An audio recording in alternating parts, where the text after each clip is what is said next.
Hello once again, this is Jennifer McGuire and thank you for stopping by. So today's video is the second part of a video that I put up yesterday. If you haven't watched that video yet, I encourage you to do so. I will link it up here on the top right so you can check it out. Now this is all about creating really awesome backgrounds with stamped images, and you can do this on larger cards. Today I'll be showing you how to create a 5x7 card like this and also a Slimline card. But keep in mind, you can use the same techniques and the same tool to make smaller, typical card sizes if you prefer. Totally up to you. Now, I just wanted to do a little reminder about what I am using today. This is the Gina K Eclectic Fun Card Kit. It comes with the two large 6x8 stamp sets. I'll be using the one on the top left. Also, 4x6 stamp set, some coordinating dies, cardstock, and as a bonus, you get this new large wreath builder template. And that's what I'm using today to create these cards. It is really fun to do. And it takes a little bit of time to put these backgrounds together. But what's cool is that's all you do on the card. So really, it's not more time than I would normally spend on a card. Another thing to keep in mind is you don't need to fill the entire background with stamped images. You could just do a few images in the circle and create a focal point that way. So this tool can be used for simple cards too. Now here is a closer look at this new large wreath builder. The nice thing about this tool is it allows you to make larger size cards, but still fits in a traditional stamping tool. I use the original MISTI stamping tool today, but you could use whatever average size stamping tool you may have. Now I don't use these two little thin inserts that go into it, but you can if you want to. That's to allow you to make smaller pieces of cardstock into these built backgrounds. Now with this tool, you can create pieces that are 5 3/4 inches wide, 5 1/4 inches wide, and 4 3/4 inches wide. But again, I stick to only the largest because I figure I can always trim it down when I'm done, and that is 5 3/4 inches. So here is my MISTI stamping tool, the original size, and you can see how this fits in it perfectly. I do like to tape the outside piece right into my MISTI so it doesn't shift as I'm working. Now you'll notice later that the background ends up being black. I ended up flipping over my grid mat just so you could better see what I'm doing, but you could definitely use the grid mat facing up when you create on your own. Now this also comes with a center guide piece. You'll see me use that quite a bit today. That's only if you really want to get precision placement of your images. You can totally eyeball it and it will turn out great. I just wanted to mention you can skip that if you want, but I definitely think it's helpful. Okay, so let's get started with our first example. This was so much fun to make. This is a 5x7 card. So it's a bigger one, which I enjoy making, and I was able to use this new wreath builder template to do so. Now, reminder, this is the 6x8 stamp set that I'm using for today's cards. There are lots of images in here that can be used to build up backgrounds, and this is included in that kit also. Now, there is an original wreath builder and another stamp set kind of like this that's sold separately. I'll link to a video showing that up here in the top right if you want to watch that too. In that video, I create smaller typical size note cards if you prefer to check that out. Okay, so for this one, let's start with a bigger piece of cardstock than we really need. This is 5 3/4 inches by 7. I will later trim this down to be 5x7, but for now I'm working with 5 3/4 inches wide because that works with this template, and I can always just trim the sides down.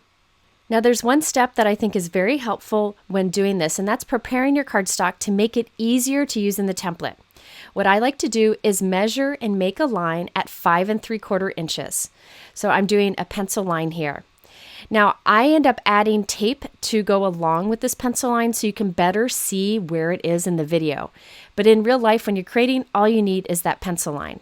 So now everything to the left of that pencil line is 5 3/4 inches by 5 3/4 inches. So we're kind of marking off a square over on the left. So here's where I add the tape just so you can better see it in the video. It's just marking where that 5 3/4 inch line is.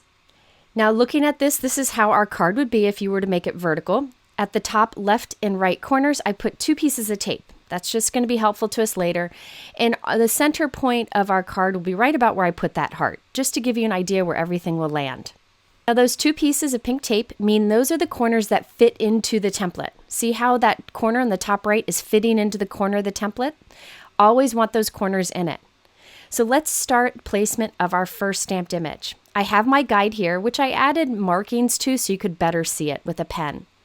I'm centering it up. See the black triangles on the top and the right? Just getting those centered. And right inside that circle is the center of our card. That's where this sentiment will go.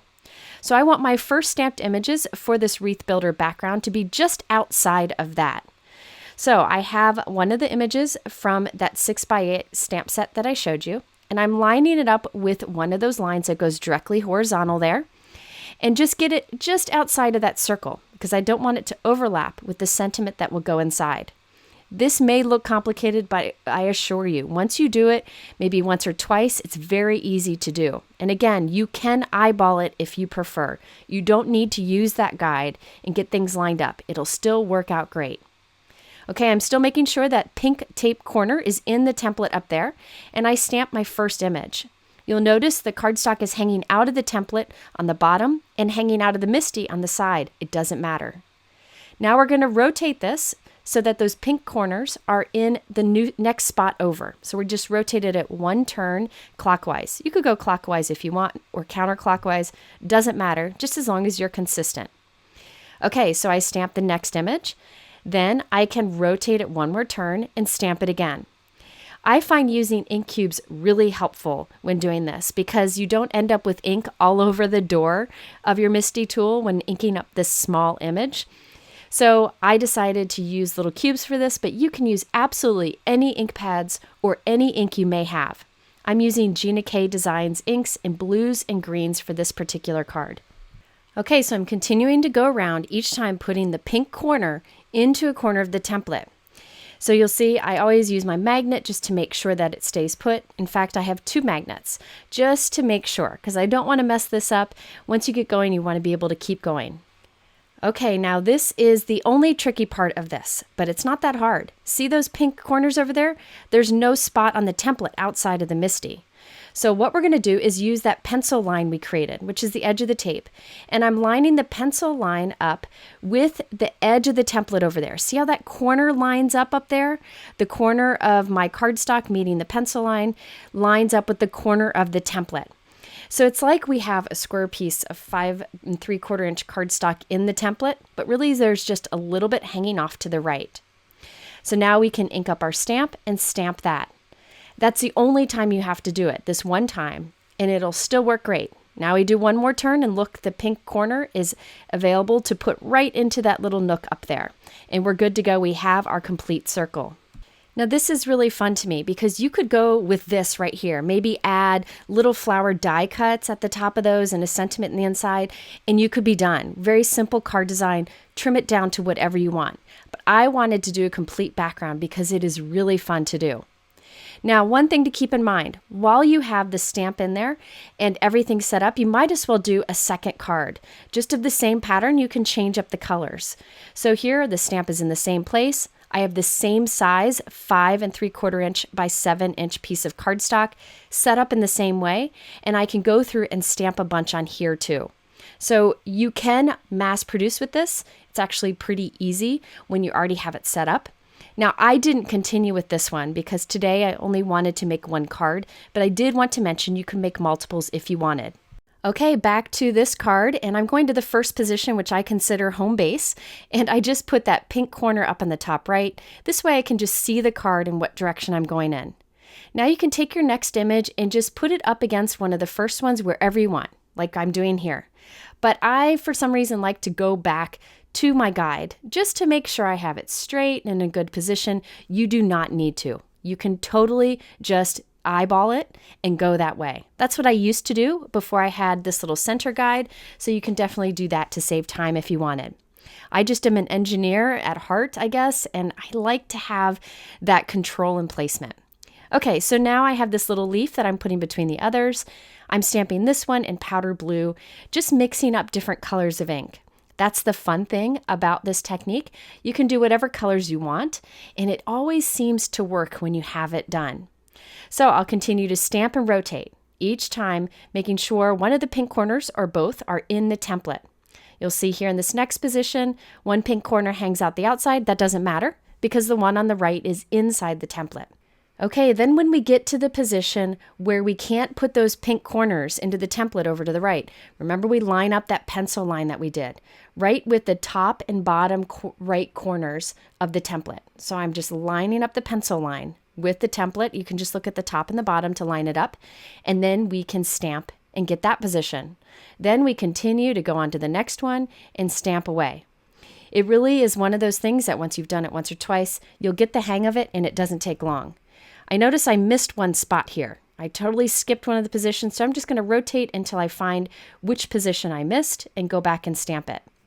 Okay, I've put my cardstock into home base position, and this time I'm not using that center guide. I'm just going to eyeball it and add a little flower out there to the right. Pick that up with my stamping tool and start my stamping. So you can see it's pretty quick if you don't use the guide, if you don't overthink it. It'll always look good in the end. Okay, so now I'm just going to rotate between all of the positions, making sure that the pink corners are in the spot each time, or that we line up that pencil line with the template over on the right. Okay, we're at that spot where we need to line up the pencil line on the right. Let's do that. So you'll see I'm just lining up that corner up there on the top right. So the corner of the template behind it matches up with the corner of the edge of the white cardstock and the pencil line, or in this case, the edge of that tape. So now we can stamp that, and there you can see our card building. And remember, you can stop at any point here and complete your card. Just add some little gemstones, little die cuts, and a sentiment in the center, and you'd be good to go. But you know me, I keep going and adding more. And one thing I wanted to mention is the farther you get out from the center, the better it is to use bigger images because it fills in the spaces more. There are some big circle images in the set that would fit nice into those little nooks and stamp all the way around. Just keep that in mind. You can quickly fill up a background by using bigger images the farther you get out from center. I stayed pretty small going out just because I love this process and I wanted to include more images. But that is one tip if you want to save time. So you can see here how that larger flower fits nicely into that nook between the other flowers I had already stamped. And I'm changing colors each time so I can have a mix of colors to create a fun background. Okay, now we're coming up to the spot where we have to line up the pencil over on the right. I just wanted to show you again. See how it lines up with the corners of the template below it. And then you put your magnets on it, and then you can do your stamping of that position. If I would have been using a 5 3/4 inch by 5 3/4 inch square piece of cardstock, it would fit in the template all the time. And I do that in the video that I did yesterday in the first card. If you want to check that out, it's a good place to start and practice doing the wreath building. Okay, next I wanted to show you that it's okay if your images stamp off the cardstock or hang off the cardstock. So you'll see I'm positioning this little teardrop shape over there hanging off the cardstock. It's okay. It'll stamp onto the mat in your stamping tool, but you can clean that off easily, and then you can continue to rotate. This will happen as you get farther out from the center, that some of the images will hang off the edge or not even stamp on the cardstock. But that's okay, keep going, and once you get all the way around your turn, you'll see that you have that great pattern building. At this point, I need to remove my tape, or I'm going to stamp on the tape. That tape, again, was just there as a visual for you. Unfortunately, the tape did tear the paper when I removed it because I did it way too quickly. But that's okay. I just use my paper sanding block and just sand along that rough part of the paper, and it'll smooth it out, and no one will ever know. So again, you just do a pencil line when you create this. Then all you have to do is erase it, and it's no big deal. I just did that tape there as a visual in the video. Another tip for you, you can put 2 images down at once and stamp those together each time you turn the paper. That saves some time. It's easiest if these 2 images are stamped in the same color, of course. But say you're doing a background all of black ink, you could mount as many as you want. Just make sure you stay within a section of the pie that center guide offers. Then you can do this repeating pattern without any overlap. Here I have 2 green leaf kind of images that I'm stamping at the same time with the same color. And I just follow the same process where I rotate each time to make sure we form the complete wreath. So I continued to do more images, building it up just like I've shown you. Same process each time. Now you'll see here I have lots of images and I really only need a little bit down there on the bottom right. You just do the same process, but in this case, I only have to stamp it twice for those 2 bottom positions, because if I keep turning my paper, it would be hanging off of it. There's no room on the cardstock towards the top for this image, but you can continue to build down there just by stamping those 2 positions. Once I feel like I've filled my card nicely, one thing I like to do is go back and add any tiny images into open spaces. If you want to, you could instead do little drops of Nuvo drops or little gemstones, but I like to go back and add those little images, oftentimes in using them in colors that I feel like I don't have enough of here. For example, I didn't stamp a lot of that dark teal. I loved it, so I'll add a little more of that. Here I'm adding more of the soft teal color, so you can go back and add tiny little images in between ones you already have. So you can really make this look as tight or as loose as you want it to. And one of the best things about this is you can use those tiny little images in your stamp sets that often get overlooked. Little hearts, little dots, little flowers, little leaves, even little words would work for this. So I'm going and building a little bit more there towards the center. So the center stamping fits a little bit tighter around the sentiment we'll put there. So don't be afraid to dig through your stamps and find those little images that you can add to your backgrounds doing this wreath builder technique. Okay, now it's time to add our sentiment to the center. By the way, if you want to, you could always start by doing the sentiment first, but I like to do it last, just so I can be sure it fits in the end. Sorry, my phone's in the screen there. I was following along to my son's game that he's at on the other side of town, and thankfully they were winning at the time. Okay, so I stamped our sentiment, and now we can trim our background down to be whatever we want. Right now it's 5 3/4 by 7 inches, and I want it to be on a 5 by 7 card. So I'm going to trim it down to be a little bit less than 5 inches by 7 inches. Now, one thing I like to do with these backgrounds is add gemstones in the repeating pattern going around. It's a great way to add a little bit of sparkle, additional pops of color, and really make the background stand out. So here I'm putting little blue gemstones at the center of some of the flowers. I put some more gemstones kind of in open spaces. Whatever you want, just do the same pattern all the way around. I am using a Trinity Stamps pickup stick, which allows me to pick it up very easily and pop it into the drops of Gina K Connect liquid adhesive that I'm using to add them. This is a great adhesive for adding these little gemstones. The gemstones I'm using today are from Gina K Designs, Pretty Pink Posh, Trinity Stamps, and Lucy's Cards Little Things. So you can just mix and match and find whatever you need for your card.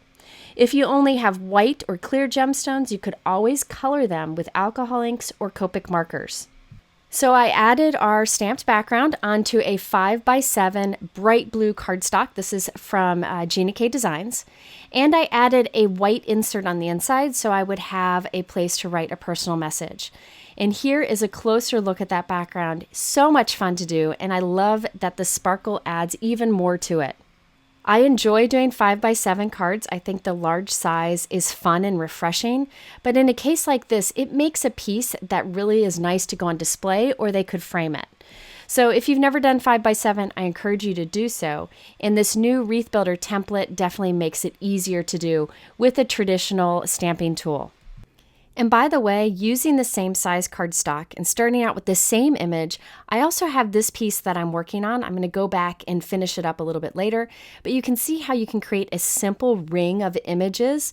Just add a sentiment and you're done. So you can keep this simple or elaborate. Okay, now let's do an example that is a slimline card. Slimline cards are getting more popular, and believe it or not, you can use this Wreath Builder template and an original stamping tool to create a card this large with repeating patterns. Now, after doing this, I definitely feel like this is the size to start with every time, because you can trim it down to whatever you want. This is 5 3/4 inches wide, remember that's the key number, by 8.5 inches, so the width of a piece of cardstock. I'm doing the same thing I did before, where I'm drawing a pencil line at 5 3/4 inches. I'm actually preparing 2 pieces here at the same time, so I can make 2 cards at once. I end up spilling coffee on one of them, so I only had the one to go with, but I'm glad I started out with 2 for that reason.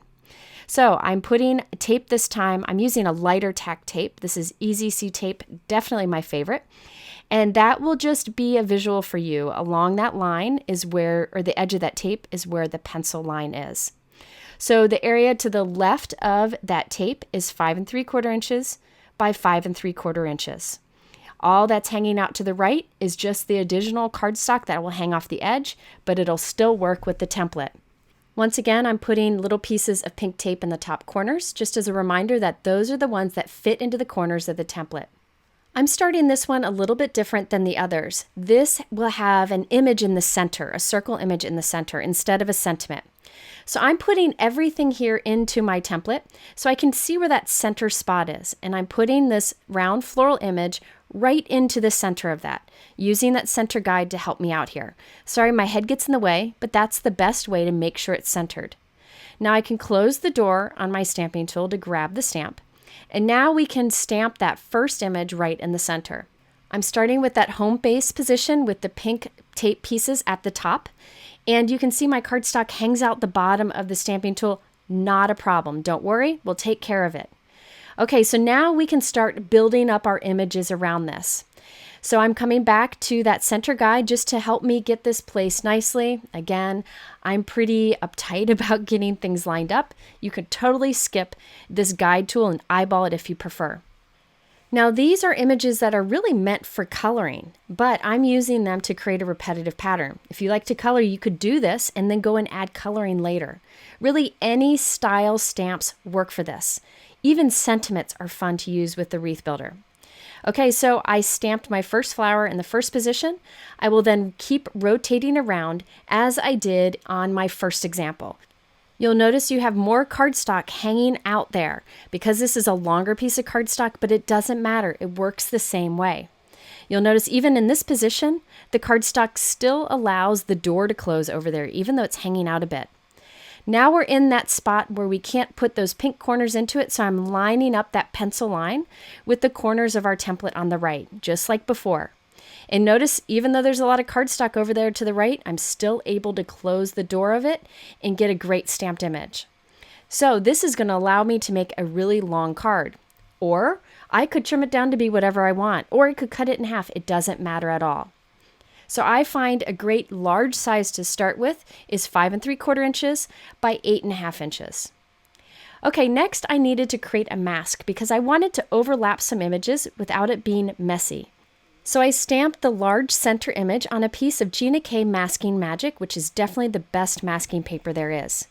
I'll cut this out. It doesn't have to be cut out perfect at all, but I just cut it out quickly, and I'll put this right over that center stamped image. Now I can add some leaves around this without it being a messy overlap. It'll be a nice clean look. So I'm putting this back into home base, and I'm taking a little leaf image and adding it so that it is kind of sticking out from that center flower and filling up those spaces between the flowers around it. Using masking allows you to fit in more images and make your backgrounds even tighter. Now, if you think you're going to do a lot of large wreath building with large pieces of cardstock, and you have the Mega MISTI stamping tool, which is the huge one, there is a Mega wreath builder available, and I will link to a video where I show that up here on the top right if you're interested. But this definitely works well with the original size stamping tools. Okay, now we can remove our mask and check that out. I love that clean look. Okay, now I had added a few more flowers, and I want some leaves sticking out from these medium-sized flowers that go around the center. So I created one mask. You only need one mask, and it's for that medium-sized flower. I'll place it right over our first image. Then we can do our stamping, and each time we'll just move the mask. I like to use my self-closing tweezers to pick up the mask and put it in the next spot, and it's actually pretty quick and easy to do. So here I'll pick it up. I'm going to rotate my cardstock. Then I'll put it back onto the next flower so that I can stamp the leaves over that without having messy overlap. So I'm just using the same mask each time, just moving it to the next spot before doing the additional stamping. Remember to keep your mask. That's one of the nice things about using Masking Magic is it holds up nicely. So I keep the mask with this stamp set in my little storage pocket so that I'll have it for future use too. Okay, I continued to do the stamping to fill up more of our background, just like I did on our first example. The overall size of this piece right now is 5 3/4 inches by 8.5. So you can do whatever you want with this here. You could even create it for a framed project. But I'm going to trim this down to be 3.5 inches wide by a little bit less than 8.5 inches long. That's great for a slimline card, and that's what I wanted to create with this piece. For the sentiment on this one, I wanted a simple thinking of you, so I'm using this new Gina K Designs Little Cutie stamp set. I really like the images and sentiments here, and that thinking of you is the perfect size. By the way, the other images I used on this particular card are from the 4x6 stamp set that's included in the kit that I showed you at the beginning of this video. Okay, so let's take a look at the completed card. I added it to a 3.5 by 8.5 inch pink note card that I created with a white insert on the inside. I also added lots of pearls. I did some pink, orange, red, and yellow pearls here and there because I love that added dimension. This card fits nicely into a slimline card, which is a typical letter size envelope. Now you can see how we were able to add those leaves, which overlapped the flowers, but kept it nice and clean looking because we did a bit of masking. So masking is another thing that you can incorporate into this wreath building technique. So there you have it, 2 large cards, one 5x7, one slimline, using the Wreath Builder template. I hope you'll give this a try because it really is a fun way to get more life from your small images. I do have another video again on this technique using the same template, and I'll link to that here. And I have a playlist of lots of Wreath Builder techniques, lots of them, and I'll have that at the end here. All my supplies are linked in the YouTube description below, and I thank you for visiting. I hope you have a wonderful day, and we'll see you soon.